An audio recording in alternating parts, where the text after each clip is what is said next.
ठरी मीरवार से आपको अपडेट करेंगे, जहां नवाही गांव और नजफ अली लशारी की रिहायशी बेवा खातून बासों के जुल्म और पुलिस के नाजायज रवैये के खिलाफ प्रेस क्लब पहुंच गई।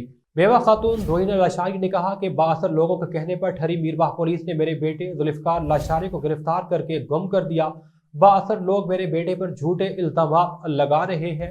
मैं एक बेवा खातून हूँ, मेरा अकलौता घर का वो बेटा सहारा है। SSP खैरपुर और DIG सक्कर से इंसाफ का मुतालबा है।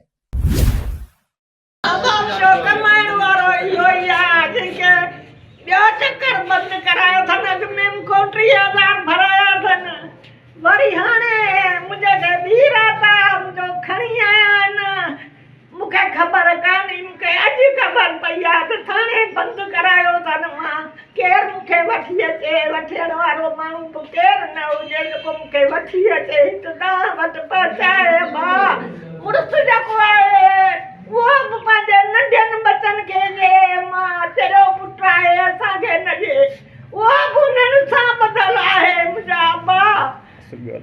अमा मसालो छा आहे? तूं मसालो त ॿुधाए त छा ते छोकिरे खे खणी आया आहिनि? छा ते खणी आया आहिनि? परायनि बचनि ते इल्ज़ाम ॾेई ऐं खणी आयो अथसि आफ़ताब आज़ाद खणी आया आहिनि मुंहिंजे ग़रीब जी बचे खे। तुंहिंजे छोकिरे जो नालो छा आहे? ज़ुल्फ़कार अली।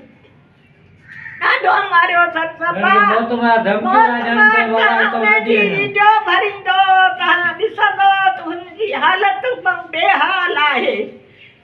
ॿुधी अब्बा, मुंहिंजी मदद करनि, SP पुलिस वारा मुंहिंजी मदद गरीब जी कनि। अब्बा मां गरीब आहियां, सम्झो 3 साल आहे, 20 सालनि खां वठी मुड़ुस बि छॾे वियो आहे। मां पढ़िया करे बच्चा पालिया आहिनि। मुंहिंजी तव्हां मदद कयो, मां गरीब जी मदद कयो। उहो माण्हू न हो जेको मूंखे